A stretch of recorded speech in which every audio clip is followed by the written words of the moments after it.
पाणी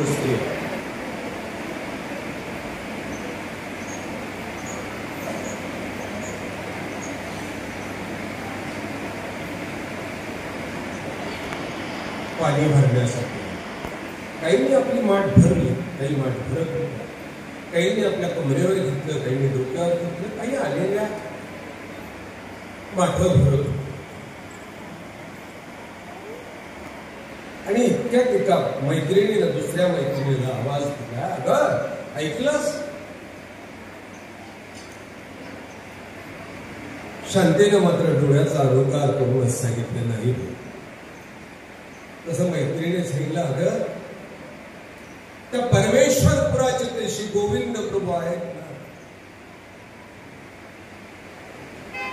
श्री गोविंद प्रभूचं नाव निघताच शांतीच्या चेहऱ्यावर एक लकेर हो. काही नाही ना, गेले थोडले आज ते निजाम.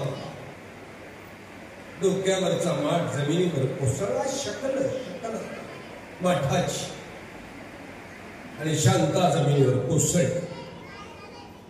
आक्रोश मांडला, ओर फाटलं.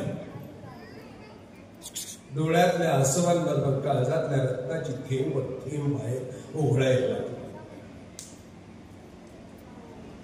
ओरडली, आवाज दिला, आजी माझी माहेर. मैत्रिणीनं तोंडावर पाणी मारून कसं तरी सावध केलं. शांता उठली आणि थाय मोकलून रडत होता भिक्कीपूरच्या दिशेने धावला. अवघ्या जीवनाचा जीवनपण शांतेच्या डोळ्यासमोर कसरत होता. बिनाई बापाची पोरगी चुलत्या काक्यांनी कसं तरी लग्न करून दिलं होतं. बरं वाटतं. नवरा आणि सासू दोघेही खट्याळ होते. सकाळ संध्याकाळ मारायची, सोडायची.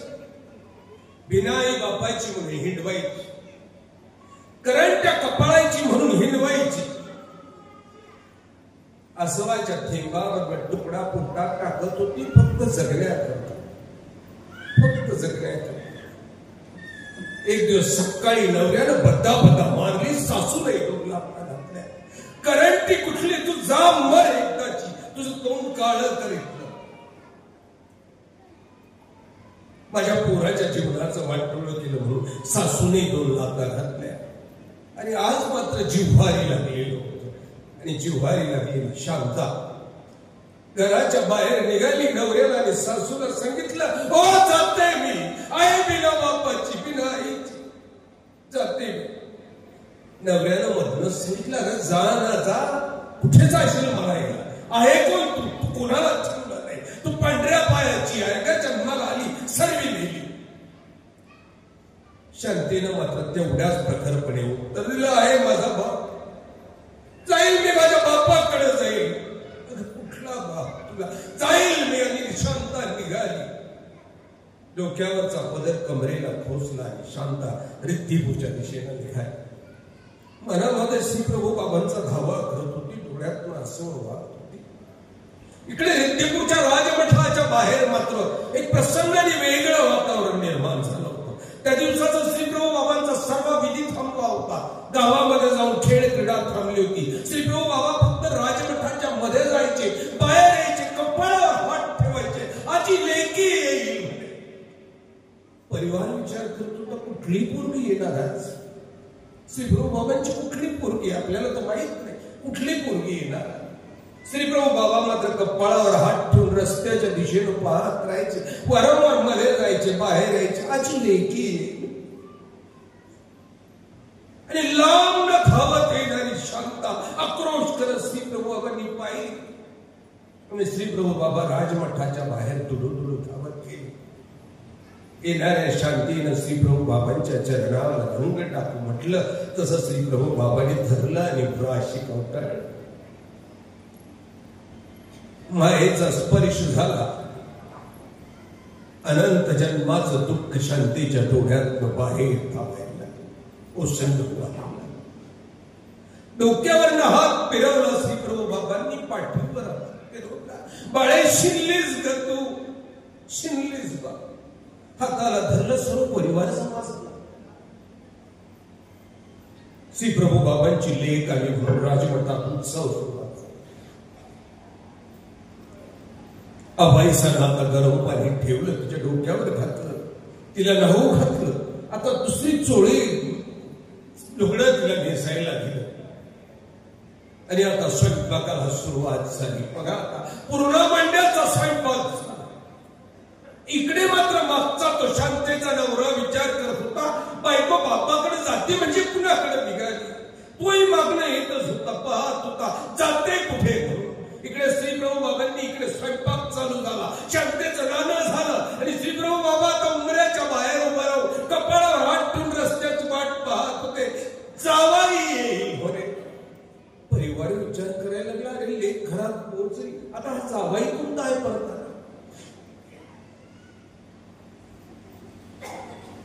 जावाई येईल. शांता मात्र श्रीप्रभू बाबाच्या कडेला उभी होती आणि येणाऱ्या नवऱ्यानं शांतेला श्रीप्रभू बाबाच्या शेजारी उभं पाहिलं. गडबडला. अरे अवख्या वैभवाचं दैवत अवघ्या विदर्भाची असलेली माय बाप श्री गोविंद प्रभू बाबाच्या कडेला उभी असलेली पोरगी श्री गोविंद प्रभू बाबा माझी लेख म्हणतात. हे नवऱ्यानं पाहिलं ना, तळपायाची माती सरकली. मनातली असूया, द्वेष, घृणा संपली आणि येणाऱ्या शांतीच्या नवऱ्याने आपलं अंग श्रीप्रभू बाबांच्या चरणावर उठवलं, हृदयाशी कवटाळलं, पाठीवर हात फिरवला आणि आता लेक जावायला आता राजमठामध्ये पाहुणचार सुरुवात झाला. 2-3 दिवस हा पाहुणचार चालला होता असं गोविंद प्रभू चरित्रात सांगतात. पाहुणचार सुरुवात झाला. अबाईसानं एक दिवस कासाराला बोलवलं. शांतेच्या हातामध्ये बांगड्या भरल्या, नवं चोळी लुगडं घेतलं. श्रीप्रभू बाबांनी सांगितलं, अरे जावयासी पासोडी घे, जावयाला सुद्धा कपडे गेले पाहिजे. आता जावयासाठी सुद्धा कपडे आले. 4 दिवस गेली. शांतीच्या नवऱ्यानं श्रीप्रभू बाबांच्या चरणावर डोकं ठेवून सांगितलं, दया घ्या, आज्ञा द्या, हे तुम्ही आता. शांतेकडे मोठं प्रेमानं पाहिलं. श्रीप्रभू बाबांनी अत्यंत कृपेनं आणि कल्पेनं शांतीकडे पाहिलं. दोघेही पती पत्नी आता हातात हात घालून परत निघाले. जाईपर्यंत श्रीप्रभू बाबा मात्र त्या दोघांकडे पाहत होते, परिवारही पाहत होता.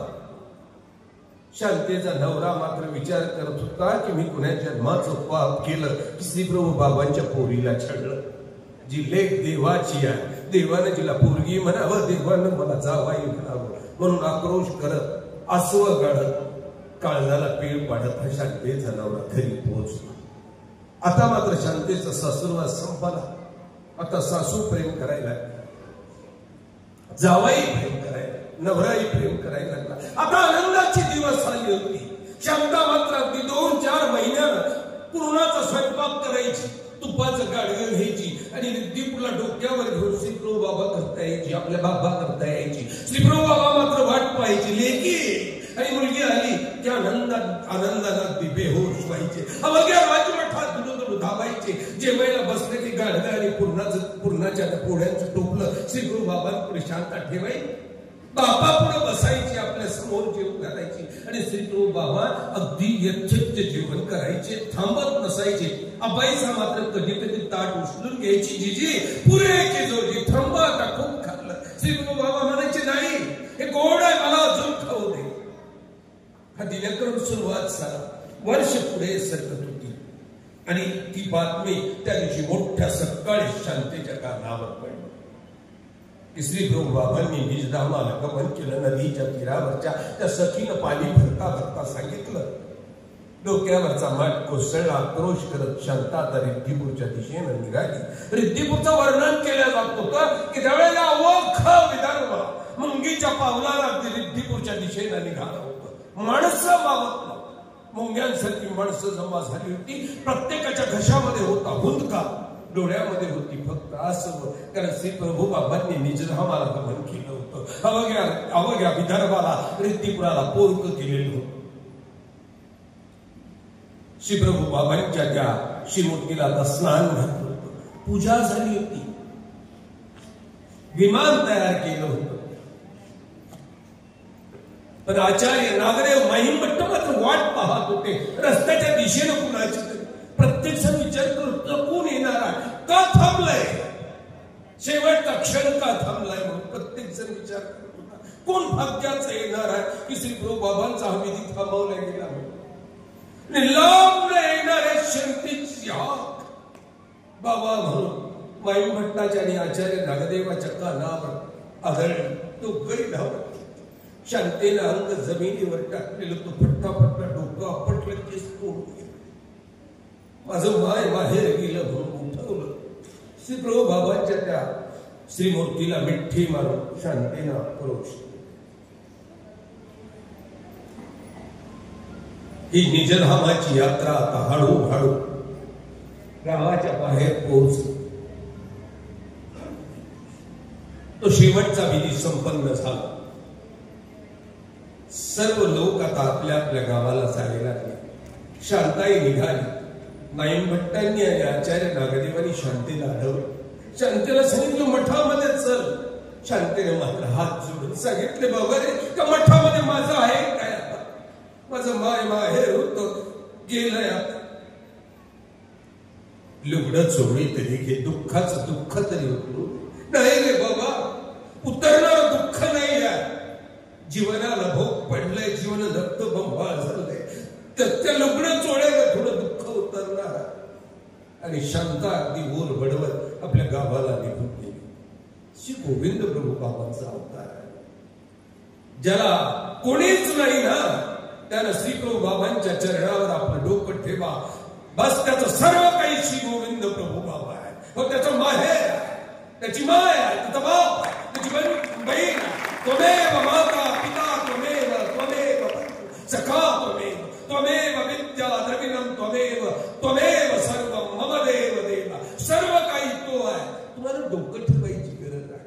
बस तुम्ही सर्वस्वाचं अर्पण करा आणि श्री गोविंद प्रभू बाबांच्या ठिकाणी अर्पण का सर्वस्वाची जीवमात्राची माया मावली. श्री गोविंद प्रभू बाबांचा हा अवतार दिन आम्ही संपन्न करतो. शिंदे साहेबांचं मला प्रेम आहे, प्रचंड माझंही आहे. मी पहिल्यांदा मला असं वाटतं या भागामध्ये आलो आणि मला निंब्याला एक कार्यक्रम करायचा. त्या निंब्याच्या कार्यक्रमाला करता मी थोडा वनवाशी, मला या भागातली काहीच माहिती नाही आणि म्हणून त्यावेळेला मला शिंदे साहेबांचा आधार मिळाला आणि मी तो कार्यक्रम करू शकलो आणि तिथून पुढे ही बंद तयार झाली. शिंदे साहेबांनी सांगावं मी खरंच येणार नव्हतो. विश्वनाथ बाबांना प्रामाणिक सांगणार होतो, सांगितलं होतं रात्री येणार नाही. प्रामाणिक आताही सांगतो की बाबा खरंच येणार नाही, देवा शपथ येणार. माझी शारीरिक आणि मानसिक अजिबात अवस्था चांगली नव्हती, मी थकलोही. दुसरी एक गोष्ट की मला नेहमी असं वाटत असतं की अर्ध्या तासाकरता जर 200 किलोमीटर प्रवास का करायचा. भागवत कथा चालू आहे, तर दुपारी जर मी तिथे पोहोचलो पाहिजे. पोहोचल्यानंतर ज्या लोकांनी 7 दिवसाचा कार्यक्रम केला त्या लोकांकरता मी महत्वाचा आहे. त्यांच्याच कार्यक्रमाला जर मी कात्री लावून टाकली तर ती लोक काय म्हणणार. त्याच्यामुळे तोही कार्यक्रम झाला पाहिजे. शारीरिक दृष्ट्याही थकलेलं प्रकरण आहे. त्यामुळे मी विश्वनाथ बाबांना वेळेपर्यंत खेळवणार होतो, वेळेवर स्विच ऑफ करून घेणार होतो की दंड. साहेबांचा फोन आला तर विश्वनाथ बाबा मोठे कलाकार माणसं, त्यांना प्रत्येकाची नाडी माहिती आहे, कोणाला कुठं नेलं म्हणजे ठिकाणावर येतं. त्यांनी अगदी 10 मिनिटात शिंदे साहेबांचा फोन आला, उद्या यावं लागतं. मला खूप पाऊस आहे, पावसात कसं येणं शक्य आहे, हे सर्व त्रासाच होईल मला. शिंदे साहेबांनी सांगितलं काही नाही, पाऊस वगैरे काही करणार नाही, आम्ही तुमची वाट पाहतो. आणि इथे या स्नेहाने बांधले गेले. इथे माझ्यापेक्षा ज्येष्ठ मंडळी आहेत. आदरणीय श्रद्धेय गुरुतुल्य आमचे अजिंक्यचे बाबा आहेत. माझी त्यांच्यावर नितांत श्रद्धा आहे. जे श्री दत्त वरदी आहे, पीठाधीश म्हटल्यापेक्षा खऱ्या अर्थानं दत्त वरदी आहे, ज्यांना श्री दत्तात्रय महाराजांचा वरद आहे. हा, जिथे श्री दत्तात्रय महाराजांनी दररोज निद्रेला यावं, ज्यांच्या जवळ निद्रेला यावं. लक्षात घ्या काय गंमत आहे. आम्ही आमच्या आईजवळ झोपायला जातो, मात्र आमची आई जिथं झोपायला जाते ना बाबांचं वास्तव्य तिथं आहे, त्या माहूरला आहे. सकाळ संध्याकाळ बाबांना त्यांचं दर्शन होतो, सेवा करते. हे सुद्धा दैव भाग्याचे आहे. आणि म्हणून दत्तवरदी आहे, श्री दत्तात्रय महाराजांचं वरदान आहे. त्यांना माझा आदराचं स्थान बाबा आहे. इथे माझे स्नेह माझ्यावर प्रेम करतात आमचे वसमतचे बाबाजी. आमची बोरी निवासी सर्व संत मंडळी इथे आहे. आमच्या नागपूरचे बाबाही आलेले, आमच्या परंपरेतले आहे. प्रवचनकार कीर्तनकार या परंपरेतले काही होते. परभणी म्हटलं की तेलारकर बाबांचा अगदी नाव आठवतं की परभणीला कोणाचा आश्रम म्हटलं का तेलारकर बाबांचा आश्रम. परंपरा मोठी बाबा ही सर्व आदराची म्हणजे विश्वनाथ बाबा आमचा भाऊ आहे, लहान भाऊ आहे. आम्ही एकत्र काही काळ शिकलो राहील. थोडा आमचा सर्वांचा लाडकाही या विश्वनाथ बाबांचा ऐकवं लागतो. गोविंद बाबा आहे. अजून मला असं वाटतं कोणीतरी बाबांचं त्या बाबांचं नाव माझ्या लक्षात नाही की 4 डिसेंबरला मला येऊन कानात मंत्र देऊन गेली 4 डिसेंबरला तुझी तारीख आहे. तेव्हाही असं आहे, मी आत्ताच विनंती करतो की तेव्हाही माझी अंबाळीला भागवत कथा चालू 4 डिसेंबरला. त्या दरम्यान मी 29 डिसेंबर पासून मला वाटतं 29 डिसेंबर पासून 5 डिसेंबर पर्यंत मी अंबाळीला भागवत कथा 5 जानेवारी पर्यंत अंबाळीला भागवत कथा करतो. मध्येच तो कार्यक्रम ज्यांच्यावर मधमाशांनी आक्रमण केलं होतं, आम्ही कार्यक्रम केला मधमाशांनी आक्रमण केलं. देवानं मात्र वाचवलं, नक्की वाचवलं. देवाने वाचवलं. धोऱ्या डोंगराच्या कुशीमध्ये झालेल्या कार्यक्रमामध्ये माश्या चावल्या आणि प्रतिकार केला. खऱ्या अर्थानं त्या क्षणी त्यांना डोंगरात ते एकटे पडलेले होते. त्यावेळेला त्यांच्यावर पांघरून सर्वज्ञ श्री चक्रधर महाराजांचंच होतं आणि म्हणूनच त्या सर्व प्रकरणात वाचली. माझे स्नेही आहे, तुम्ही सर्व या भागातले नांदेड जिल्हा, परभणी जिल्हा, हिंगोली जिल्हा ह्याच ही परिसर माझ्यावर प्रेम करतात. माझंही प्रेम असतो जेव्हा तुमच्यावर थोडा तर राग असतो एखाद्याचा, तो राग व्यक्त करण्याची पद्धत असली पाहिजे फक्त, असं माझं मत आहे. राग आपल्या आपल्या घरात व्यक्त करता आला पाहिजे. काही लोक घरात व्यक्त नाही करतात, त्यांना जाहीर फार करता येतं. जाहीर करून काही फरक नाही पडत, पण आपल्यामुळे 100 लोकांना दुखवलं जातं याची आपण काळजी केली पाहिजे. नक्कीच एकाच्या रागामुळे जर 100 लोकांचे नुकसान होणार असेल, प्रतिकात्मक जर आपण ती गोष्ट विनाकारण भानगडीत पडून जर होणार असेल तर ती बरं नाही. परंतु हा सर्व परिसर माझ्यावर प्रेम करतो. तुम्हाला सर्वांना वंदन करतो. सज्जनो, खूप काही नक्की शिंदे साहेबांचं ऐकून मी बोलायला पाहिजे. मी घड्याळीकडे पाहतो मगापासून आणि मगाशी 11:15 वाजता सांगितले की पुढचे 45 मिनिटं शिल्लक आहे. आता 11:15 झालेले आहेत, पुढचे 15 मिनिटं तुमच्याकरता शिल्लक आहे. मी 12ला निघणार आहे. अगदी मला माहिती 2 तास इथून मला कांबळजला लागतात आणि म्हणून मी 12ला बरोबर निघेल तरच 2 वाजता कांबळजला पोहोचेल. सज्जनो, श्री गोविंद प्रभू बाबांचा सर्वज्ञ श्री चक्रधर महाराजांचा अवतार दिन संपन्न होता. सर्वांच्या अवताराबद्दल तर काय बोलावं. ज्या अवताराची एक लीळा हा केवळ जीवाच्या उद्धारा करता नाही, माणसं जगण्याकरता. तुम्ही जगतात ना, तुम्हाला जगायचं तंत्र शिकायचं असेल तर सर्वज्ञ श्री चक्रधर महाराजांची लीळा वाचा. सर्वांची लीळा केवळ नाही हो दीक्षा घेण्याकरता. आपण गृहीत करून टाकलं नाही बाबा आमचं नाही काम ते बस. अरे बाबा रे, ज्यांना दीक्षा घ्यायची डोकं भागरायचा, घरदार सोडायचं, बायको सोडायची, केवळ लीळा त्यांच्याकरता. ज्याला माणसासारखं जगायचं, ज्याला माणूस व्हायचं, त्यानं सर्वज्ञांची लीळा वाचायची, त्याला माणूस होता येतं. लक्षात घ्या, ज्यानं सर्वज्ञांची लीळा वाचली त्याला जीवन जगता येतं. आज तुम्हाला जीवन जगण्याचा खरा आनंद सर्वज्ञांच्या लीळा चरित्रात शोधावा लागेल ना. आमची जगणं बघायला कसं झालं, उदासवानं झालेलं. आम्ही वेडे आहोत. अगदी तुकडोजीचं एक गाणं आहे की वेड्यासारखी लोक आम्हाला फिरवतायत. या माणसांमध्ये मला कोणीही माणसांना शहाणा करणारा भेटत नाही. बघा, वेड्यासारखे आम्हाला शेळीसारखे कान धरून फिरवतात आणि कुणाच्याही भोवती आम्हाला लावून देतात. आम्ही सुद्धा वेड्यासारखे शेळीसारखी खाली मान घालतो आणि कुणाच्या मागं धावतो. एक जन्म नाही, अनंत जन्मापासून आमचं कान पिळता येत नाही. आम्ही आंधळ्यासारखं अज्ञानपणानं कुणाच्याही मागे धावतो ना. मज माणूस द्या हो द्या, मज माणूस तोही दिसेना, मज माणूस द्या हो द्या, मज माणूस तोही दिसेना. हे बघा, माणसाचं माणूस पण संपलेलं. तेव्हा सर्वांची लीळा माणसाला माणूस बनवते. बघा, हा तुमच्या अज्ञानाचा, तुमच्या अन्यथा समाजानं फायदा घेतला. सर्वांची लीळा फक्त एका अर्थानं सांगितल्या गेली की जीवाचा उद्धार होतो. नाही रे बा, जीवाचं जगणं होतं ही समजून सर्वांची लीळा सांगितली गेली पाहिजे. हा, ती सर्वांची लीळा सांगितली पाहिजे. मानवा पंथाचा विचार केवळ आत्मउद्धारापुरता नाही, तर माणसाचा माणूस उभा करण्याकरताचा सर्वांचा विचार आहे. म्हणून तर महाराष्ट्रातली विचारसरणी समृद्ध आहे. ज्यावेळेला ज्ञानोबांची ज्ञानेश्वरी जन्माला आली नव्हती. ज्ञानोबांच्या ज्ञानेश्वरीचा जन्म 1212चा आहे. सर्वज्ञांच्या लीळा चरित्राचा जन्म हा 1200चा आहे. आणि ज्ञानोबांच्या कितीतरी अगोदर सर्वज्ञांचं महाराष्ट्रातलं परिभ्रमण होऊन गेलेलं आहे. 1208 ला तर चित्र झालं, 1212 तर 1210 तर मोदंबीचं ढवळं लिहिलं गेलं, 1212 ला ज्ञानेश्वरी लिहिल्या गेली, 1235 ला इथला ज्ञानप्रबोध नावाचा ग्रंथ लिहिला जातो, ऋद्धिपूर वर्णन नावाचा ग्रंथ लिहिला जातो, सह्याद्री वर्णन नावाचा ग्रंथ लिहिला जातो. त्यावेळेला संघटनांनी महाराष्ट्र जागा केला. महाराष्ट्रातलं अज्ञान तेव्हा जे होतं ना तेच आहे. आणि म्हणून आत्ताही तेव्हाची जी लीळा आहे ती आत्ता पाहिजे होती. सर्वांनी आपल्या भक्त परिवारांना उपदेश करताना कुठली वेदांची वाक्य वापरली नाही, भगवद्गीतेची श्लोक शिकवली नाही, छोटे छोटे दृष्टांत दिले आणि समाजातलं जी हीनत्व आहे ते अगदी सहज प्रखरपणे दाखवलं. सर्वांना आपल्या भक्त परिवाराला सांगतात की बाबा रे, एका गावामध्ये विष्णू स्वामी नावाचा एक संन्यासी राहायचा. विष्णू स्वामी राहायचा बघा, हा मोठा चमत्कारी होता विष्णू स्वामी. विष्णू स्वामीला एक कुटिका सिद्धी प्राप्त झाली होती. मावल्यावर तुमची संख्या मोठी आहे. खऱ्या अर्थानं कथा तुम्हाला सांगितली पाहिजे. कुटुंबाच्या प्रमुख तुम्ही असतात, कुटुंबाला उभं करणारा तुम्ही असतात. नवऱ्याला स्मरण करायला भाग पडणारी स्त्रीच आहे. स्त्रीच नवऱ्याला सांगते गाठी घेऊन 2 गाठ्या स्मरण करा. स्त्रीच पोराला सांगत असते, अरे संध्याकाळाला पाय धुतले देवावर डोकं ठेवलं का, ती स्त्रीच करत असते. जेव्हा स्त्री वेडी होते ना त्यावेळेस कुटुंब बरबाद होत असतं. स्त्री शानी झाली पाहिजे. स्त्री शानी झाली की कुटुंबाचा उद्धार होतो, जगाचा उद्धार होतो. ज्ञानोबा सारख्या विद्वानाला सुद्धा प्रश्न पडला होता आणि ज्ञानोबा मुका झाला होता. आळंदीच्या घाटावर घडलं होतं ते. इथं कोणीतरी वैष्णव कीर्तनकार होते, त्यांनी रात्री कीर्तन केलं म्हणाले बघा तुम्ही. आळंदीचा घाट सकाळी सूर्याच्या किरणानं उजळला होता आणि एक 10-12 वर्षाचा पोरगा काकेमध्ये कौरंडाची भिक्षेची जोडी घेऊन चालला होता खाली मानेनं. हा खाली मानेनं चालला होता आणि समोरचा एक पगडीवाला विसोबाक्याच्या हातात काठी आणि तोंडात शिव्या घेऊन समोर काठी आपटत आला. दानोबांना पाहिलं का रे संन्याशाच्या कारण्या पुढे निघाला.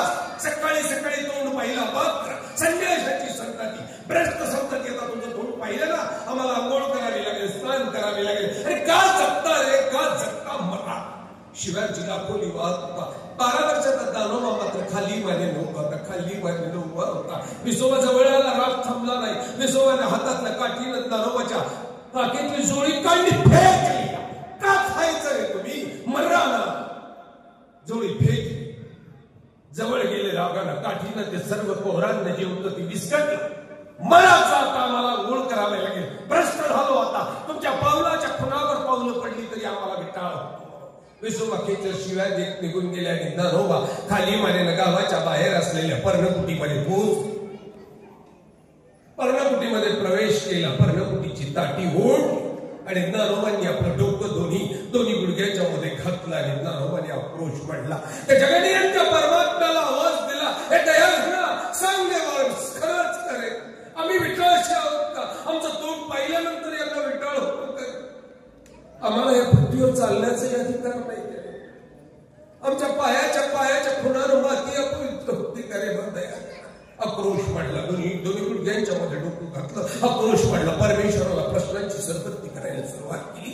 आता सूर्य माथ्यावर आला. पाय खेळत असलेल्या मुक्तीने विचार केला, अरे 12 वाजले तरी दानोबा ताटी उघडत नाही.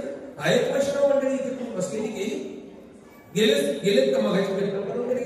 अरे हा मुक्तीने विचार केला, अरे 12 वाजले तरी दानोबा ताटीचा दरबार ताटी उघडत नाही. आणि म्हणून मुक्तेनं जाऊन त्या ताटीच्या काड्यांच्या मधून पाहिलं तर बरे पाहिलं तर दानोबा दोन्ही गुडघ्याच्या मध्ये डोकं घालून आक्रोश करत रडत होते. मुक्तेनं पाहिलं आणि बाहेर आवाज दिला, नाना रडतोस बा, रडतोस तू? अरे आई बाबा गेल्यानंतर आम्हाला तुझ्या हवाली केलंय. तू जर रडायला लागला बा आमची आसवत कोण पोचणार रे? तू रडला असतं दानोबा, या समाजाची आसवत कोण पुसणार आहे? तू बोलला पाहिजे, तू उठला पाहिजे. थांबव तुझं रडणं, बाहेर समाजाचं रडणं अगोदर, पक्त्यांची आसवं अगोदर पोच आणि मग तुझ्या डोळ्यातलं पाणी तू गाळवा. तुला रडायचा अधिकार नाही दानोबा, तुला रडायचा अधिकार नाही. ताटीचा अभंग जन्माला आला ना हो.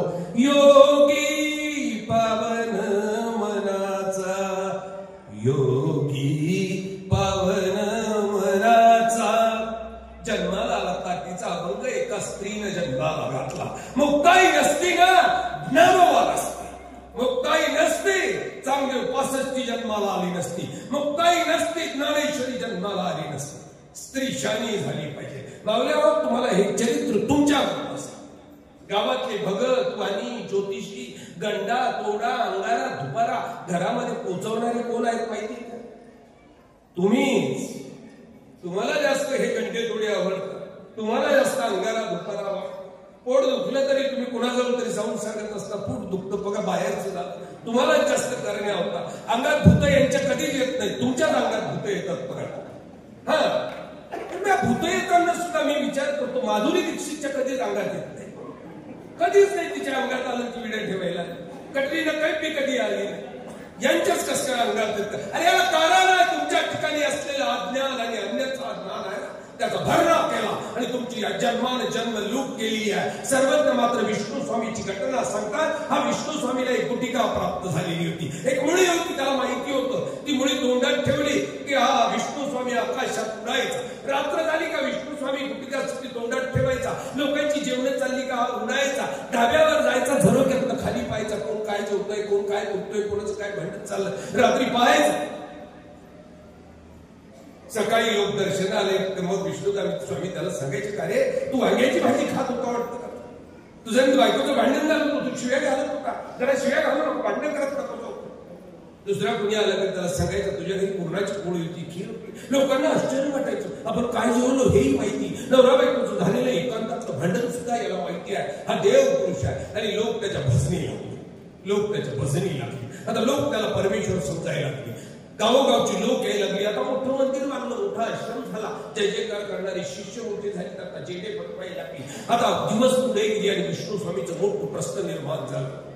एक दिवस मात्र विष्णू स्वामींनी याच्या पुढचं पाऊल उचललं. सांगितलं लोक हो मी स्वर्गाला जाणार देवाला भेटायला. तुम्हाला कुणाला काही निरोप द्यायचा असेल ना देवाकरता तो मला द्या, मी देवापर्यंत पोहोचवतो. अरे लोकांना कळाल्यावर लोकांनी निरोप द्यायला चिठ्ठ्या लिहायला सुरुवात केली. तेव्हा मोबाईल नव्हते ना, तर लोकांनी फटाफट SMS केले असते, व्हॉट्सअपवर केले असते, चॅटिंग केली असते, सांगितले असते आपले निरोप. परंतु तेव्हा मात्र अगदी लोकांनी कागदावर चिठ्ठ्या लिहिल्या, निरोप दिली. प्रत्येक जण महाराजाच्या कानाजवळ जाऊन सांगायची, गडबड करायचा.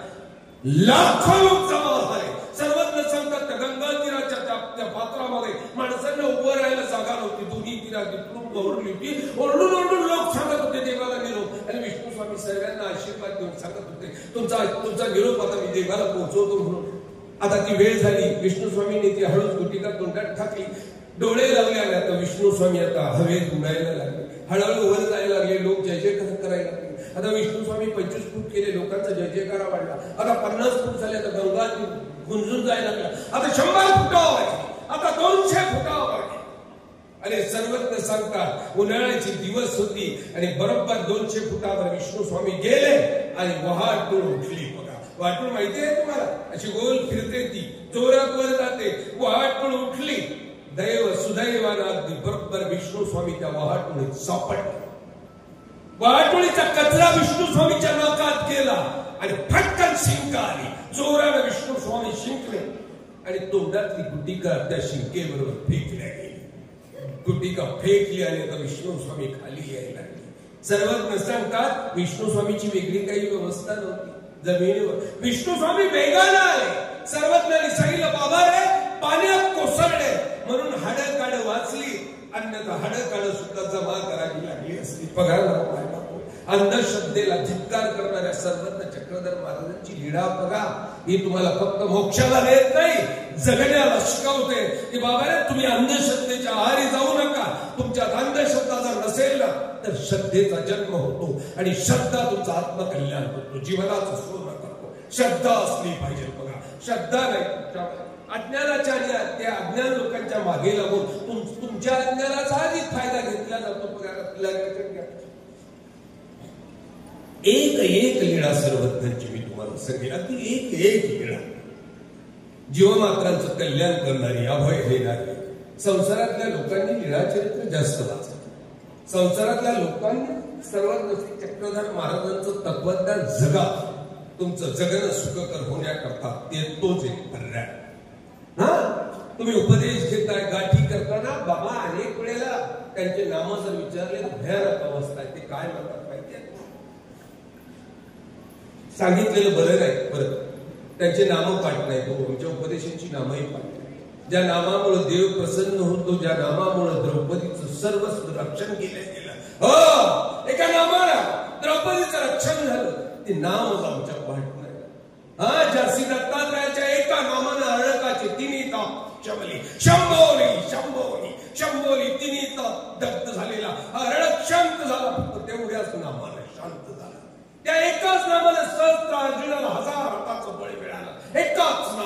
दत्तात्रयाच्या नावानं आमचं नामच पाठ नाही. नाम कुठं आम्हाला श्री गोविंद प्रभू बाबांचं नाव कुठे आम्हाला नाम पाठ नाही. आणि आमच्यातलं असलेलं ही आज्ञा मग मात्र कुणीतरी आमचा फायदा घेत असतं आणि आमची आर्थिक आणि वैचारिक दोन्ही लूट करत असतात.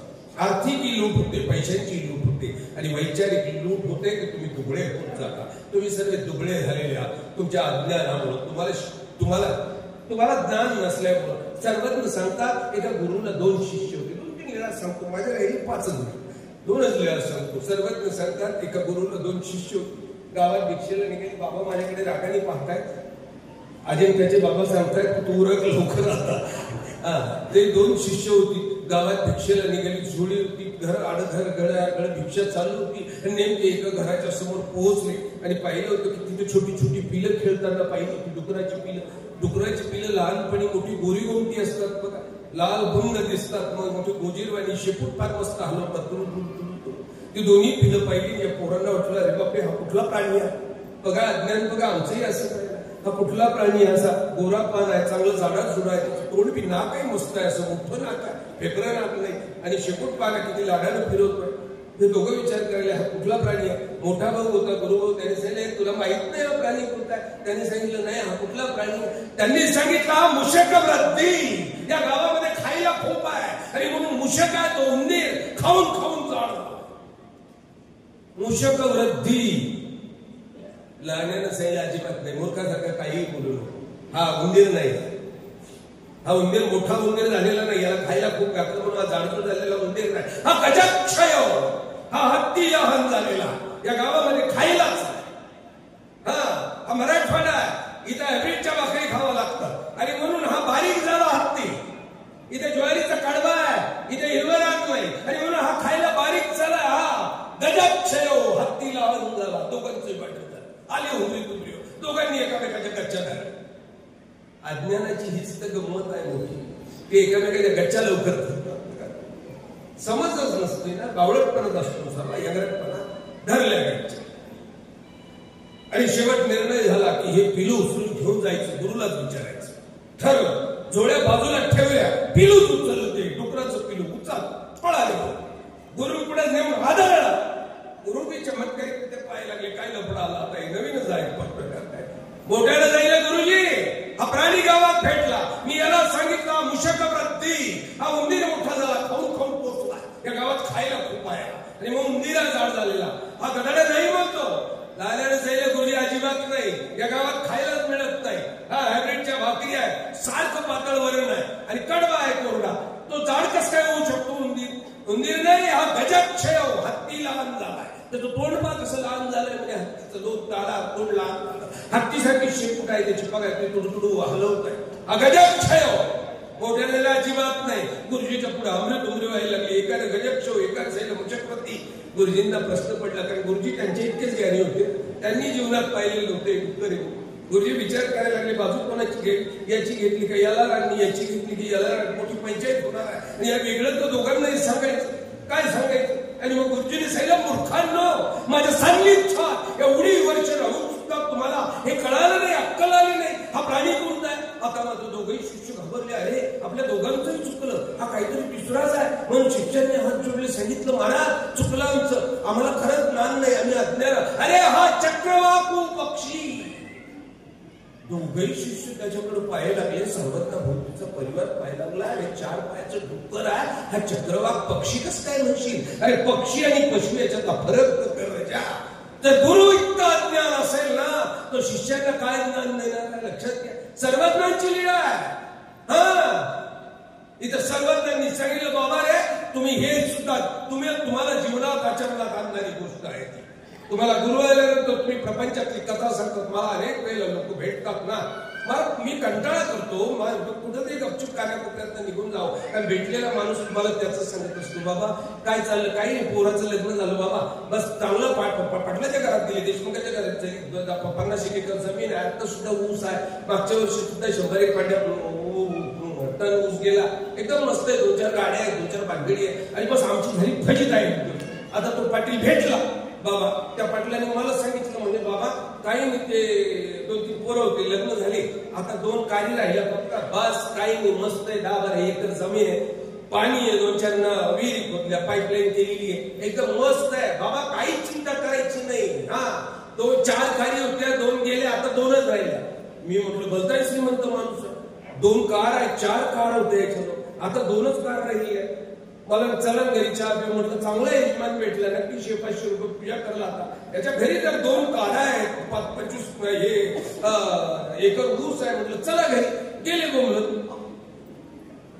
बसवलं, आला चहा पिलो. मी विचार करायला, दारात 2-4 म्हशी येड्याकडे बांधलेल्या, कार कुठे आहेत? कार कुठे? आणि तसं त्यांनी त्या पुरीला म्हणले, सवे ये ना बाबाच्या पाया पड, बाबाचं दर्शन घे. सगळी वाकडी वाकडी होत होत आली, पायावर डोकं ठेवलं. मला रे बाबा ही मोठी कार.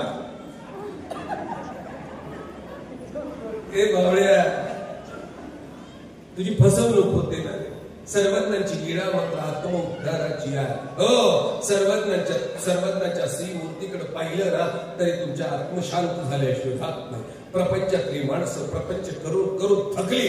तुमच्या या सर्व म्हाताऱ्यांकडे पाहिलं ना, मला वाटतं इथं आमचे अजिंक्यच्या बाबांकडे बघा तुम्ही, चेहरा अजूनही गोरागोमटा आहे, चेहऱ्यावर कुठे सुरकुती नाही, अजिबात सुरकुती नाही. तेच त्याचा, याला कारण आहे तपसाधनेचा. तुम्ही त्यांच्या वयाचा. अरे हो, मी लहान होतो जेव्हा गोटे खेळत होतो ना, तेव्हा बाबांना मी तेव्हापासून बाबांना पाहतो. मी गोटे खेळत होतो तेव्हा, जसे आहे तसेच आहे. बघा ना, आमच्या टेलर तर बाबा, मला असं माझं बालपण अनेक वेळेला त्यांच्या मांडीवर मी खेळलेलो आहे. बाबा तशीच्या तशीच आहे. याचं कारण आहे, लक्षात घ्या, इथं तप आहे आणि ज्ञान आहे. ज्ञानाचं तेज त्यांच्या चेहऱ्यावर आहे, जगण्याचं ज्ञान आहे आणि तपाचं बळ आहे. आणि या बळामुळे ते तेज आहे. आपल्यातलं म्हातारपण पाहणं, आपली चेहरे काळवंडी भूतासारखी भेसूर झाली. याला कारण काय? आपल्यातलं अज्ञान आणि नसलेलं तप. आपल्याला दोन्ही असावं लागणार. बरोबर आहे. आपण मांड्या ठोकतो, प्रपंचात मांड्या ठोकणं चालू राहतं, मांड्या ठोकत राहतो. किती दिवस करणार? किती दिवस? प्रपंचाभोवती नाचून नाचून थकला, तुमच्या डोळ्याला चष्मे लागले, माना वाकड्या झाल्या, कमरा वाकड्या झाल्या. याच्यातला एकही मानभाव दाखवा, कंबर वाकली तुझी, एकही मानभाव दाखवा. का कशी कडाकडे उठतात? तुम्ही हार घेऊन या, कटकन उभे राहा, कंबर वाचली की त्यांची. त्याला कारण आहे, हे प्रपंचाभोवती नाचलेले नाही, हे देवाभोवती नाचलेले आहे. देवाभोवती नाचाल ना, कंबर वाकणार नाही, सरळ होत नाही.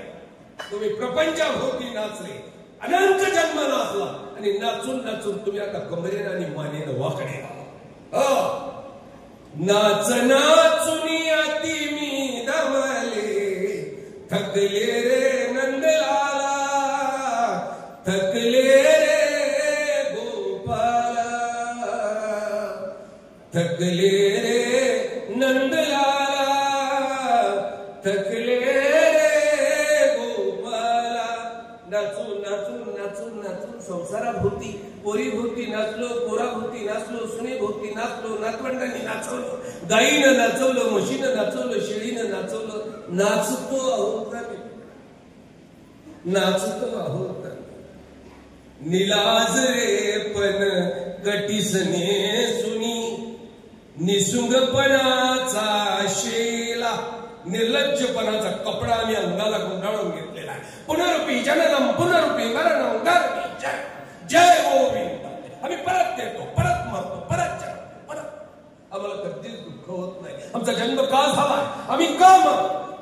जन्म आणि मरणाच्या मधलं कारण शोधलं ना, तुमच्या जगण्याचं उत्तर तुम्हाला सापडल्याशिवाय राहत नाही. तुम्ही कधीतरी विचारलं रात्री झोपताना की अरे तू पोरीची काळजी केली, पोराची केली, नवऱ्याची केली, गायीची केली, म्हशीची केली, सकाळी मोठा धडपडत होतो त्या बैलाला चारा टाकण्याकरता. भावड्या, तुझा विचार केलास का? तुझा, अरे तुझ्याकरता तुला जगावं लागणार ना रे.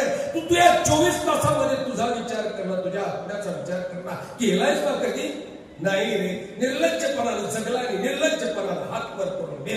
2-4 सोयरे तुझ्या मौतीला आले म्हणजे ते मोठा झाला. वेड्या तुझ्या मौतीला कोणीच येत नाही, कोणीच नाही.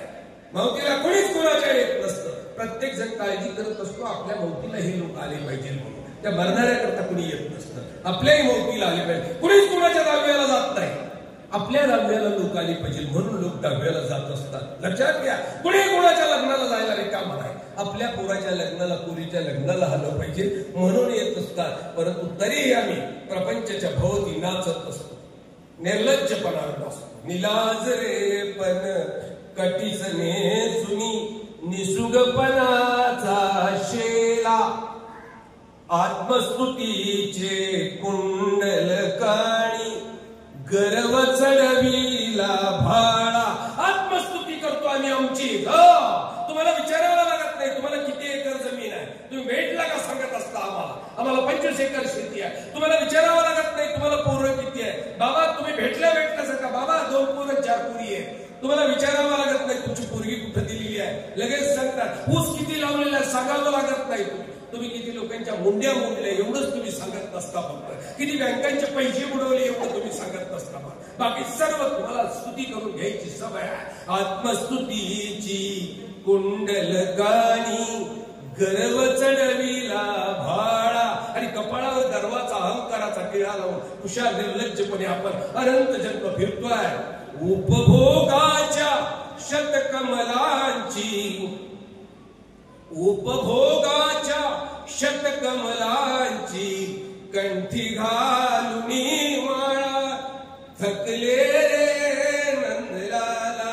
आणि उपभोगामध्ये बस, केवळ उपभोगामध्ये आम्ही आमचं आयुष्य संपवत असतो, आयुष्य संपून टाकत असतो. त्यागाचा अनुमात्र सुद्धा आमच्यामध्ये येत नाही. सज्जनो, एक त्यागाचा अनुमात्र येत नाही. सर्वज्ञांच्या श्रीमूर्तीकडे बघा, तुमच्या लक्षात येईल. सर्वज्ञांकडे पाहू नका.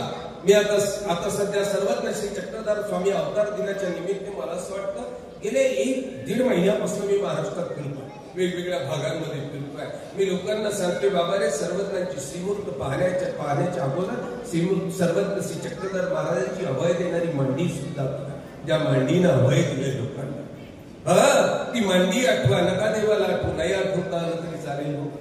तुम्ही काय श्रीमंत आहात, तो देव तेवढा श्रीमंत होता, तेवढी संपत्ती होती, त्याची तुमची होती काय? तुम्ही 50 एकर 25 एकर 100 एकर 150 एकर बस, त्याच्यापेक्षा तुमची संपत्ती काय?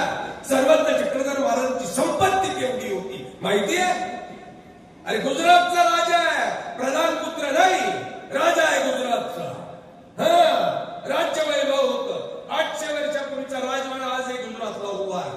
दगडांचा नाही बाबा, दगडांचा राजवाडा नाही, संगमरवरी दगडाचा राजवाडा. संगमरवरी दगडाचा गुजरातची राजधानी होती.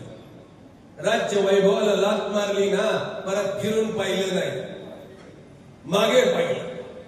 हरिपाल देवा फुले वैभव, हरिपाल देवा फुले वैभव, सोडून भरवस पुरी फिरतसे भक्तांच्या घरोघरी, फिरतसे भक्तांच्या घरोघरी. केवळ तुमच्या करता त्या देवानं राज्य वैभवाचा त्याग केला, केवळ तुमच्या करता, गंगा तीराच्या माणसांकरता देव गंगा तीराला फिरला. लक्षात घ्या, सुजलाम सुफलाम असलेल्या शहादा, नंदुरबार, धुळा, जळगाव या भागामध्ये देव रमला नाही, रमला देव गंगा तीराला. तुमच्या करता देव तुमच्यापर्यंत आला. पण त्याच वेळेला तुम्ही संसाराचा चष्मा त्या चुलीवर बसून बसून काळा करून घेतला की शेजारी आलेला देव येऊन निघाला, निघून गेला. कळालाच नाही हो तुम्हाला, कळालाच नाही ना राज्य वैभवाचा. तुम्ही त्या वैभवामध्ये लुळू इच्छिता ना, तिथलं वैभव केवढं आहे. हरिपाळा निजनाथा राम यात्रे नेम केला, किंवा नेती अलंकार, किंवा नेती अलंकार, म्हणून माझा विटाला. त्या हरिपाळानं ते राज्य वैभवाचा त्याग केला आणि केवळ जीवमात्रा करता आपल्यापर्यंत आलाय, गंगा तीराला आला. गंगा तीराची माणसं खऱ्या अर्थानं भाग्यवान. गंगेच्या तीरावर जन्माला येणं सुद्धा भाग्याचं आहे. लक्षात घ्या, गंगेच्या तीरावर जन्माला येणं सुद्धा भाग्याचं आहे. गंगे तुझ्या तीराला मन शांत होई.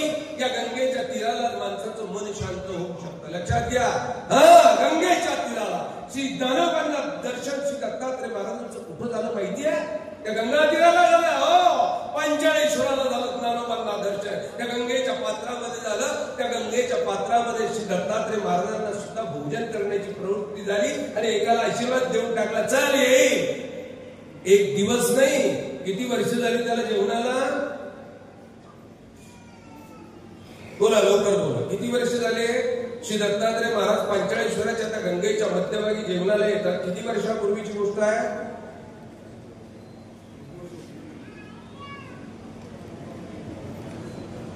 किती वर्ष झाली?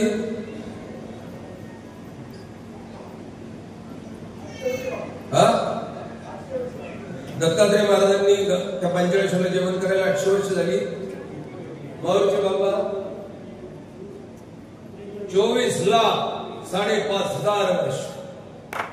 मोजून दाखवतो तुम्हाला. मोजून दाखवतो. कधी झाला दत्तात्रय महाराजांचा अवतार? पटकन कधी झाला?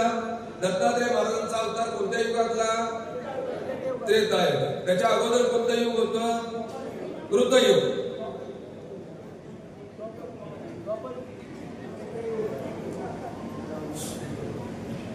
युग किती आहे? 4. पहिल्या युगाचं नाव कृतयुग.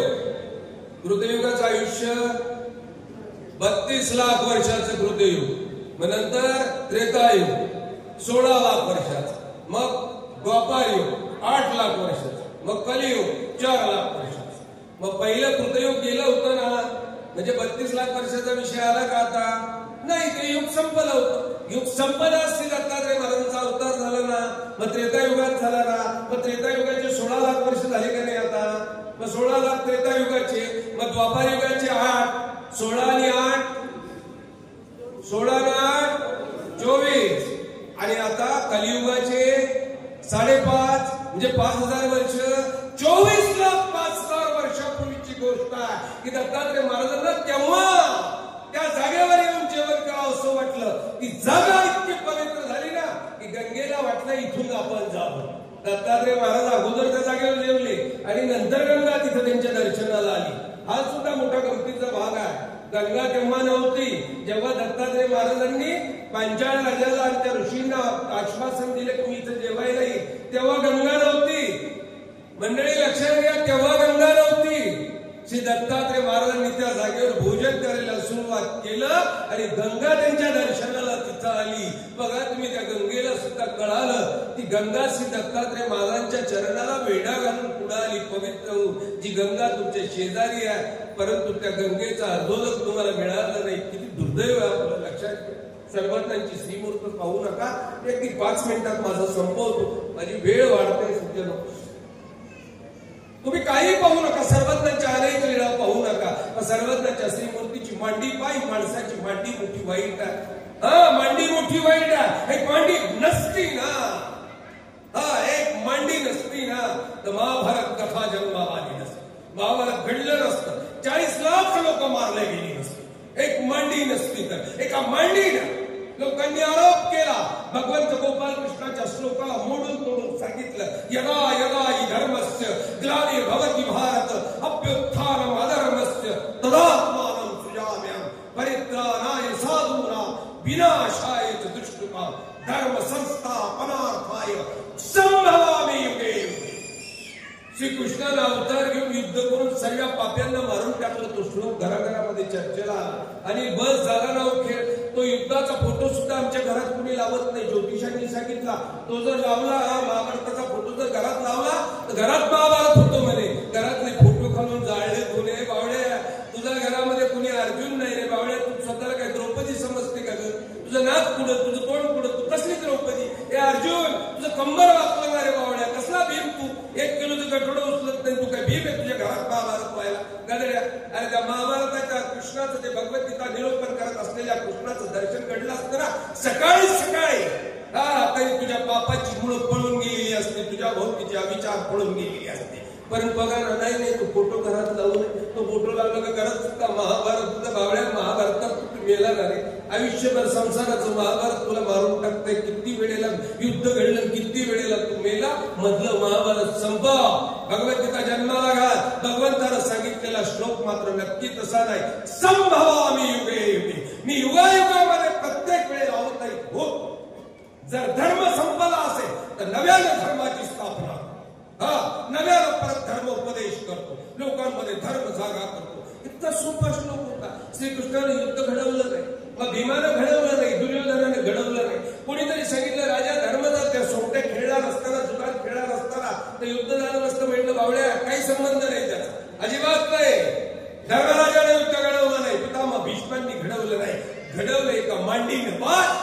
एका मांडीने युद्ध घडवलं आणि 40 लाख लोक मारले. 40 लाख लोक मारले. जोपर्यंत ती जुगार हरली तोपर्यंत काहीच झालं नाही. अंगावरची वस्त्र उतरून घेतली, काहीच झालं नाही. अलंकार उतरून घेतली, काहीच झालं नाही. द्रौपदी जिंकली, काहीच झालं नाही. परंतु जेव्हा दुर्योधनानं मांडी उघडी केली, थोपटली आणि सांगितलं, द्रौपदी ये या मांडीवर बस.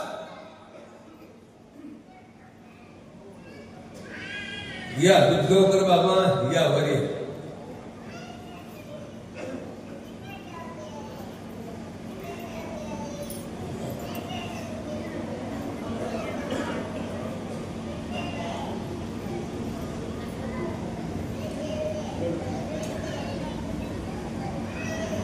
मांडी उघडी की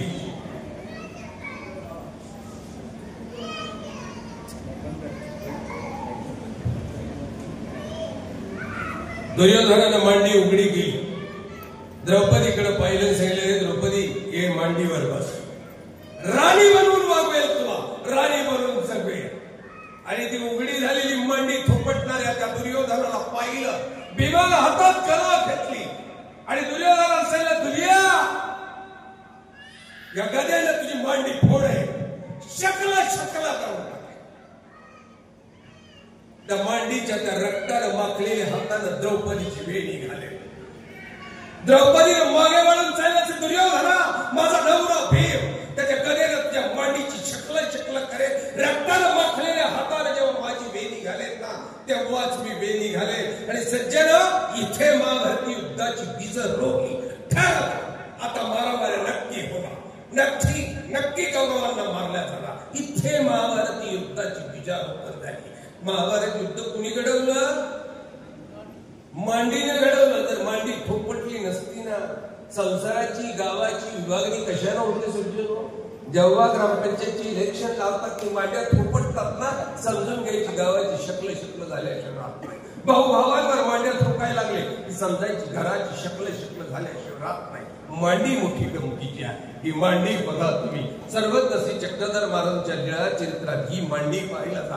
आता सर्वज्ञ त्या सालवर्णीच्या डोंगरात बसलेल्या त्या वृक्षाखाली ध्यानस्थ बसलेल्या, डोळे लावून बसलेल्या. इकडे मात्र महाराजांच्या 2 गटानं पैज लावली, मांड्या ठोकल्या. ससा सोडलं, सांगितलं ही पैज कोण जिंकत होतो बघूया. दोघांनी मांड्या ठोकल्या आणि ससेच्या मागे आता ती घेऊन धावली. ससा पळायला लागलेला, त्याला त्याचा जीव वाचायचा, प्राणाच्या आतंकानं ससा पळत होता आणि ही पारधी मांड्या ठोकून त्याला मारण्याकरता धावत होती. धावणारा ससा जीवाच्या आतंकानं पळत होता आणि पळता त्याला एक मांडी घातलेला पुरुष दिसला. बघा, मांडी घातलेला पुरुष दिसलाय. सर्वज्ञ श्री चक्रधर महाराज त्या श्रीमूर्तीचं अलौकिक सौंदर्य पाहिलं. ज्या मांडीला घाबरून ससा पळाला होता ना, तो ससा पळत आला आणि सर्वज्ञाच्या मांडी खाली लपला. बघा, ज्या मांड्यांना घाबरून पळालेला ससा होता तो सर्वज्ञाच्या मांडी खाली घुसला. सर्वज्ञाने त्याचा हात ठेवला, अभय दिला, चिरंजीव करून टाकला. चिरंजीव करून टाकला. सृष्टांतापर्यंत त्याला आता मृत्यू येणार, अमर करून टाकला. सर्वज्ञांनी मांडी खाली अभय दिलं. हो, जी मांडी जीवनात उठवते ना तीच मांडी मात्र आत्मकल्याण करून देते तुमचं. आजही आमची लोक, उपदेशी लोक जुनी साधूंच्या इथं मांडीवर डोकं ठेवतात. त्याला कारण आहे की मांडी अभय देणारी आहे. इथे मांडीला अभय मिळत असतं, इथं डोकं ठेवल्यावर अभय मिळत असतं. हा माईम पटतं विद्वान, क्षणशास्त्र संपन्न, क्षणशास्त्र संपन्न आला सर्वज्ञांकडे. मामानं सांगितलं, अरे तू इकडे तिकडे साध्या सुद्या त्या विद्वानांना का राहतोस? तुला विद्वत्तेची आणि चर्चेची एवढी हाव आहे ना, अहंकार आहे ना, जा सर्वज्ञ चक्रधर महाराजांजवळ जा आणि दाखव तुझी विद्वत्ता. माईम भट्टांनी विचारलं, का हो ते संस्कृत जाणतात का? मी संस्कृत मध्ये बोलतो. मात्र त्यांनी मागे सांगितलं, नाही रे बा, ते संस्कृत जाणतात का नाही मला माहित नाही. ते विद्वान आहे, अनिवार्य मराठी अनिवार्यपणे मराठी मात्र नक्की बोलतात. माईम भट्ट निघाला, प्रश्नांचं गाठोडं तयार केलेलं होतं स्वतःच्या मनामध्ये घेऊन निघाला. सर्वज्ञांच्या पुढे उभा राहिला. सर्वज्ञांना प्रणाम केला नाही. माय बापू अहंकाराचा बेडूक झालेला होता. माईम भट्टानं मुंडका हलवलं, फक्त उभा राहिला. सर्वज्ञांनी बसायला सांगितलं, बसला. विसरला सर्व जेवढी जमा करून आलेला होता तेवढे प्रश्न विसरला. मुकाटपणे खाली मान घालून बसल्यावर सर्वज्ञांनी त्या माईमभट्टाकडे पाहिलं आणि मला वाटतं जीवमात्रा करताचा पहिला प्रश्न जन्माला आला. माईमभट्टाला विचारलं, भट्टो अत्यंतिक संस्कृती छेदू होय ऐसा काही उपाय झाला? जीवन मुक्तीचा उपाय तुम्हाला माहिती आहे की सर्व बंधनातून मुक्त होऊन जीव परमात्मा स्वरूपामध्ये विलीन होईल असा उपाय कुठे सापडला तुम्हाला? दोघांची चर्चा घनघोर. आणि आता माईमभट्ट पराभूत झालेल्या माईमभट्टाने देवाला हात जोडले आणि देवानं मात्र या जगण्याचं तत्व सांगितलं त्याला. सृष्टीमध्ये गगने करणे मुंची जेना एके परमेश्वरे विन तोच परमेश्वर निर्वैव निराकार असे परकृपा असे सावैव साकार होय अवतारे आपुले सन्निधान ते दास्यमोच्या. माईमभट्टाने सर्वज्ञांना पकडलं, देवाला सांगितलं, देवा ते दास्यमोचक म्हणजे कुणाचं दास्य रे, कुणाचं दास्य सांगतो सांग बाबा. सर्वज्ञांनी सांगितलं, तुमच्या लक्षात आलं? माईमभट्टांनी विचारलेल्या प्रश्नाने सर्वज्ञांनी दिलेलं उत्तर लक्षात आलं? ते दास्यमोचक सर्वज्ञ सांगतात परमेश्वर अवतरित होतो जीव मात्रा करता, तो निराकार, तो निर्गुण, जीवाच्या कृपेस तो सावयव होतो, साकार होतो, इथे अवतरित होतो, आपलं सान्निध्य देतो. बघा तुम्ही, आपली जवळीक देतो, आपली ओळख करून देतो. हा तू जीवा आहे, मी परमेश्वर आहे, ओळखही करून देतो. बघा ना, अर्जुनाला सुद्धा भगवंत गोपाल कृष्णाने ओळख करून दिली ना. 15व्या अध्यायामध्ये भगवंत त्याला सांगतात, नदत भास यते सूर्यो निशांको नपावका यद्गत्वा निवर्तन्ते तद्धाम परमम. ओळख करून देतात ना. बघा ना, तू सर्व निमित्त आहे, मी सर्व करताय, निमित्त मात्र साचे, तू काही करणार नाही, सर्व मी करणार आहे. का वेड्यासारखं करतो? तिथेही भगवंत स्वतःची ओळख करून देतात ना. सर्वज्ञांनी माईमभट्टाचं बघा तुम्ही, त्याला सांगितलं परमेश्वर अवतरित, त्याचं सेवादास्य कर, त्याला शरण जा.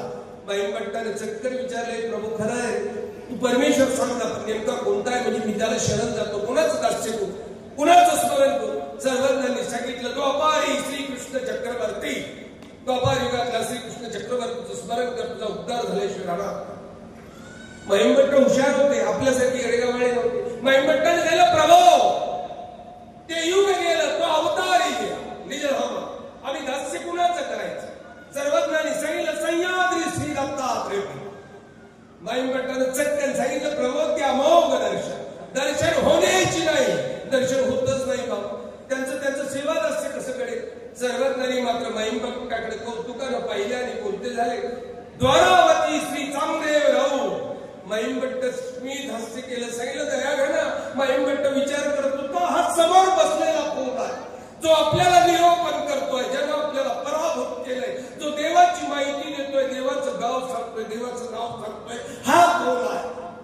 तपासून पाहायचं होतं. माईमभट्टाने सांगितलं, प्रभो श्री चक्रपाणी महाराजांनी कामाख्याच्या निमित्तानं पुरोत्याग केला बा, आम्ही दास्य कोणाचं करायचं? सर्वज्ञांनी सांगितलं, रिंकीपुरी श्री गुंडमराव. आताही माईमभट्ट मात्र परत माईमभट्टाचे प्रश्न तसे झाले. माईमभट्टाने सांगितलं, दयागणा तू वेडी किसी म्हणतो, त्यांचं दास्य कसं काय घडेल? दास्य कुणाचं करायचं हे सांग. स्वामींना परेशान करून टाकलं होतं आणि शेवट मात्र देवाने आपल्या मांडीवर हात ठेवला. चालू आहे. सर्वज्ञाने सांगितलं, प्रतिष्ठानी श्री चांगदेव घे. मांडीवर हात ठेवून टाका, छातीवर नाही. प्रतिष्ठानी हे श्री चांगदेवराव म्हटलेले नाही, वाचा, प्रतिष्ठानी हे श्री चांगदेवराव. मांडीवर हात ठेवून सांगितला, ज्या मांडीनं आम्हाला सर्वज्ञांचं नाव दिलं, ज्या मांडीनं आम्हाला अभय दिलं, आज पाहायचं असेल ना तर देवाच्या मांडीवर नतमस्तक व्हा आणि देवाच्या मांडीवर डोकं ठेवून देवाला प्रार्थना करा, प्रभू अभय देवा, तुझ्या मांडीशिवाय आम्हाला अभय कोणीही देणार नाही. हा तुझ्या मांडीवर डोकं नाही दिलं. सर्वज्ञांचा ती सकाळची वेळ होती. सकाळची वेळ होती आणि सर्वज्ञ भंडारा शहरामध्ये सर्वज्ञांनी प्रवेश केला. मांडी सांगतो, मला मांडी शेवट सांगून जायची. सर्वज्ञांनी भंडारा शहरामध्ये प्रवेश केला. गराड घर सर्वज्ञ भिक्षा मागत मागत मागत चालले होते. एका मोठ्या वाड्यापुढे सर्वज्ञ उभी राहिली. हाताचं पात्र केलेलं होतं, भिक्षेला झोळी नव्हती. सर्वज्ञांनी करपात्र पुढे केलं, आवाज दिलाय, भिक्षाम देही. आणि घरातली ब्राह्मण स्त्री भिक्षा घेऊन येत होती. त्याच वेळेला त्या घराचा मालक निळभट्ट दरवाजाकडे पाठ करून पोथीमध्ये काहीतरी शोधत होता. त्याला प्रश्न पडलेला होता. मग एका पोथीत सापडत नव्हतं, त्याचे दुसरे पाठ, तिसरं पाठ, चौथं पोथी खाली ठेवत होता, दुसरी घेत होता, तिसरी घेत होता. सर्वज्ञ मात्र ती माऊली भिक्षा आणते तोपर्यंत त्याची गंमत पाहत होते. त्या माऊलीने भिक्षा आणली, सर्वज्ञाच्या श्रीकरावर अर्पण केली आणि सर्वज्ञ माघारी वळाले. तसं मैमभट्टाच्या त्या निळभट्टाच्या पाठीकडे पाहिलं आणि जाता जाता उद्गार निघाली, भट्ट मागील फंकी पगार. निळभट्टाला सांगितलं, अहो तुम्ही ज्या प्रश्नाचं उत्तर शोधता आता ते मागच्या पानावर बघा. तुमच्या आमच्यासारखा निळभट्टा वेडा नव्हता, बावळ्यासारखं इकडे इकडे पाहत नव्हता. बघा तुम्ही आपली चप्पल इकडे तिकडे ठेवली असते, बावळ्यासारखे पाहत असतो, सापडत नाही. निळभट्टा आपल्यासारखा होता. निळभट्टाने माघारी पाहिलं. आपल्या प्रश्नाचं उत्तर कुणाला माहिती आहे? जो बाहेर आहे, ज्याला मी पाहिलंच नाही, जो माहित नाही त्याला माझा प्रश्न कसं काय माहिती? जर माझा प्रश्न त्याला माहिती आहे, उत्तर पोथीतलं त्याला माहिती आहे, तर तोच माझा हितक्ष आहे. उठले, दरवाजाच्या बाहेर निघाले आणि जाणाऱ्या सर्वांच्या पाठीमागे चालायला लागले. माऊले हो, 12:30 वाजले. इथली पुढची लीळा तर सांगून टाकतील बाबा वगैरे, बरोबर विश्वास पुरी नाही करणार.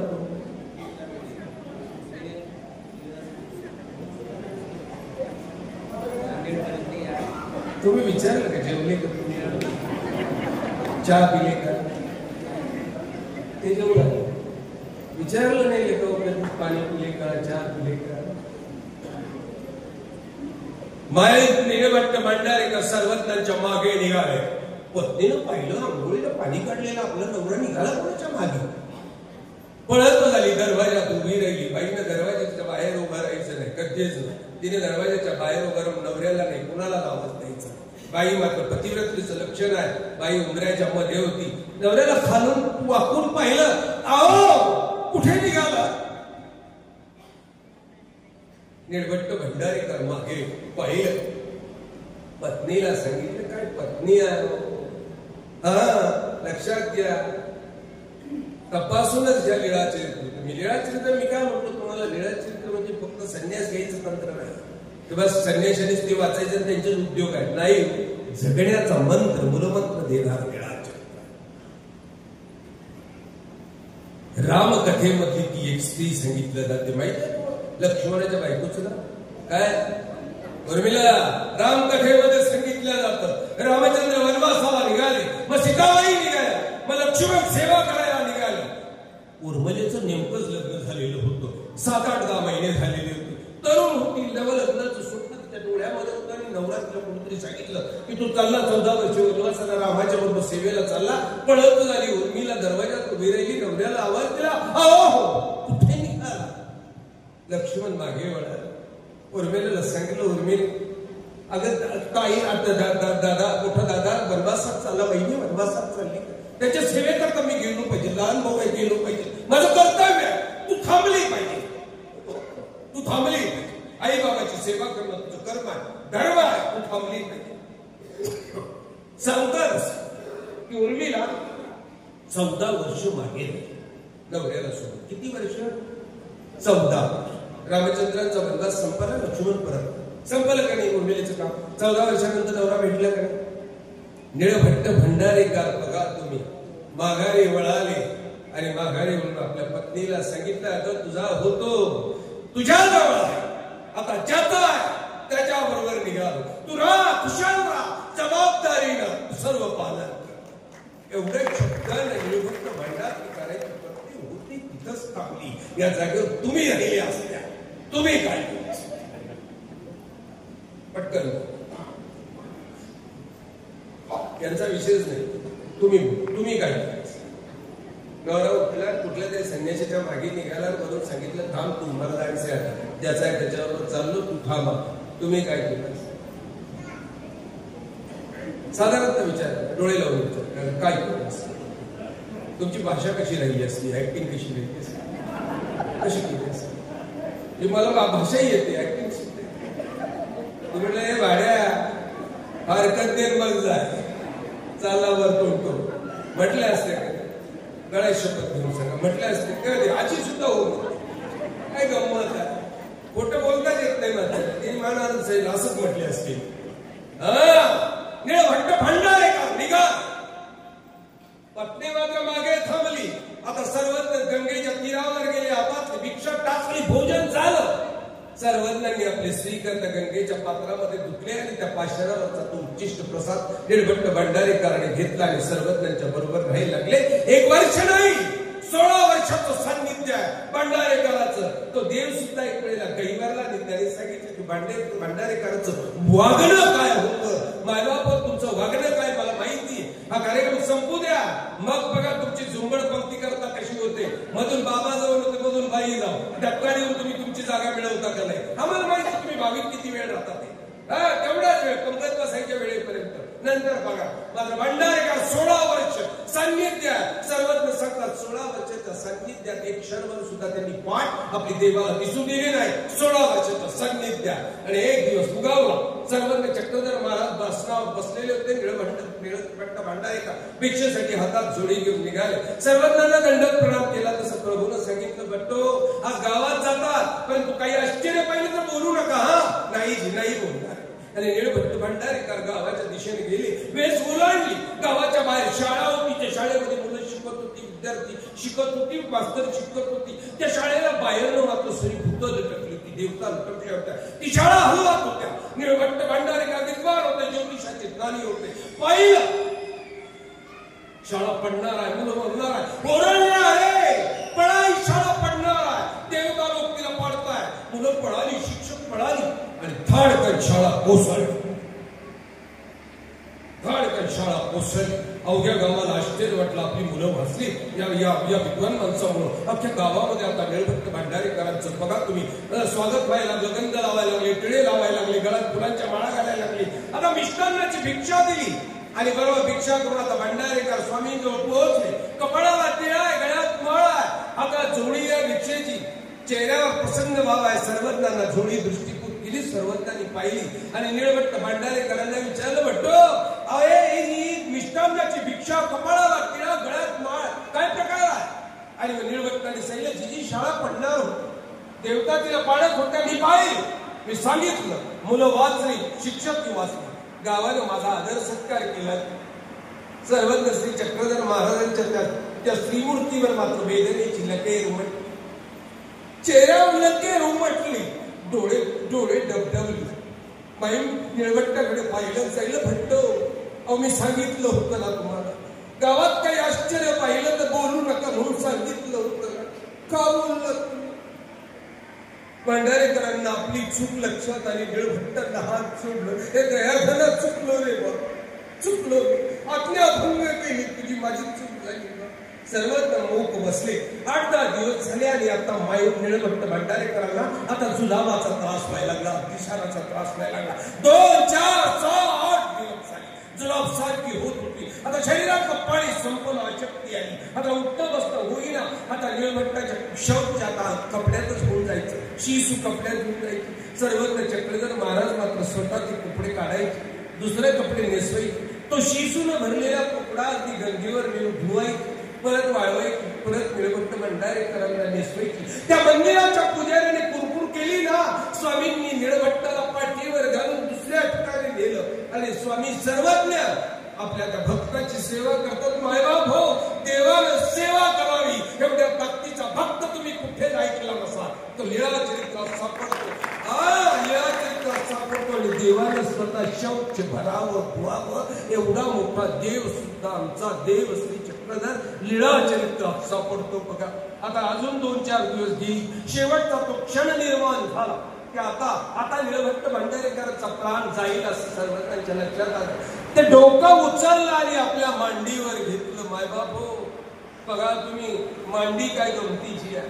मांडीवर ठेवलं, कपाळावर हात ठेवले. लीळा चरित्रामध्ये सांगितलं जात आहे. मी लीळा चरित्र सामान्यांना वाचता यावं माझी अनेक वर्षाची धडपड होती. आम्ही नावाचा ग्रंथ हा आमचाच मराठा 2100 पानांचा ग्रंथ हा संपूर्णपणे मराठीत करून तो सामान्य लोकांनी तो वाचावा, ती लीळा पोचावी माझा प्रयत्न होता. तुम्ही परभणीकर आहात, तुम्ही परभणीकर भाग्यवान आहात. या परभणी हा जिल्हा मानवा पंथाच्या दृष्टीनं इतिहासाची ही भूमी आहे, सर्व ऐतिहासिक भूमी आहे. मोठा इतिहास या परभणी जिल्ह्यामध्ये घडलेला, मोठे ज्ञानीय इथं झालेले आहेत. हा अगदी काय म्हणतात, तिन्ही स्थळाची भांडणी झाली. या भास्कर भट्ट बोरीकर या जिल्ह्यातले आहेत मानवा पंथाचे मोठे आचार्य. भास्कर भट्ट बोरीकर या जिल्ह्यातल्या स्थळाची बांधणी झाली. अनेक ग्रंथांचं लिखाण या भागामध्ये झालं. हा ऐतिहासिक भूमी आहे तशी ही परभणी. आणि लीळाचरित्राचं सुद्धा मी लोकांना ओरडून सांगायचो, तुम्ही हे बाबा हे पुस्तक घ्या रे, पुस्तक घ्या रे, पुस्तक घ्या रे. वर्ष दीड वर्षापासून माझ्या लक्षात आलं, लोक खडीसाखर घेतील, फुटाणे घेतील, बरोबर, पण पुस्तक घेऊन लिळा वाचणार नाही. आणि मग मी माझं ओरडणं कमी केलं. परंतु आजही मी माझ्या पुस्तकांचं काम चालू राहतं की लिळा लोकांना समजली पाहिजे, ग्रंथ समजला पाहिजे. लिळा समजली तर त्यांचा जीवाचा उद्धार. ही मांडी निळवट्टाचा डोकं आपल्या मांडीवर सर्वज्ञांनी घेतलं. आपला हात श्रीकार, आपला हात निळवट्टाच्या कपाळावर ठेवला सर्वज्ञांनी. निळवट्टाच्या त्या मावळत्या डोळ्यांमध्ये डोळे घातले आणि विचारलं, भट्टो तुमचा मृत्यू थांबू का, कालवंचना करू का, तुमच्या मरणाला थांबू का. निळवट्टाने त्याही अवस्थेत देवाकडे पाहिलं. जाईल जगन्नाथा मृत्यूच को रे वा, मला मरायची अजिबात इच्छा नाही, अजिबात इच्छा नाही, मला जगायचं आहे. फक्त मला एक आश्वासन दे की परत हा मृत्यू येणारच आहे. जेव्हा मृत्यू येईल तेव्हा मला ही मांडी अशीच उशाला मिळेल का, एवढंच सांग. परत जर मांडी मिळणार असेल ना, नक्की माझा मृत्यू चुकून मला वाचव, मला आश्वासन दे. देव श्री चक्रधर मात्र गप्प बसले. देवालाही माहित नव्हतं परत ही मांडी त्याच्या उशाला मिळेल का. देवालाही माहित नव्हतं आणि भंडारेकरांना देवाच्या दर्शनाला पसंत केलं. मांडी महत्वाची आहे, लक्षात घ्या. देवाच्या मांडीवर डोकं ठेवा, देवाच्या मांडीवर सगळा विनंती करून, देवा तू श्रीकर तुझा मांडीवर ठेव आणि मला अभय दे. श्री गोविंद प्रभू जयंती आणि सर्वज्ञ श्री चक्रधर महाराज अवतार दिनाच्या तुम्हा सर्वांना शुभेच्छा देतो. सरळ शेवट माझ्या स्नेही व्याख्यान मार्फत आमचे दुर्गावचे बाबाजी आणि बाबाजींना धन्यवाद असलेले तपस्विनी माताजी आमच्या अजेंड्याच्या अक्काबाई सर्व तपस्विनींची नावं सांगता येणार आणि तुम्हाला सर्व तपस्विनींना धन्यवाद. या भागातल्या सर्व खेड्यापाड्यातनं आलेली जेवढी काही मंडळी आहेत तेवढ्या मंडळींना मी अगदी वंदन करतो. आमचे काकाजी चालले होते, काकाजी माझ्याबरोबर बऱ्याच कार्यक्रमांना राहायचे, आमचं चांगलं स्नेह होतं. काही मंडळी या भागातली माझ्यावर प्रेम करते आणि मलाही या लोकांची आठवण येते. या सर्व खेड्यापाड्यातनं आलेल्या सर्व मानवपंथी अनुयायांना आणि मानवा पंथावर प्रेम करणाऱ्या सर्व आबालवृद्धांचं, मातांना, बहिणींना आणि बांधवांना वंदन करून मी तुम्हाला लोकांची रजा घेतो. सभेत उठून जाणं बरं नाही. सज्जनो, फक्त केवळ आणि केवळ विश्वनाथ बाबा आणि शिंदे साहेब यांच्यामुळे मी मला पाऊण वाजला. माझा वेळ 45 मिनिटांनी मी उशिरा चाललो. तुम्हाला लोकांची माफी मागतो आणि रजा घेतो.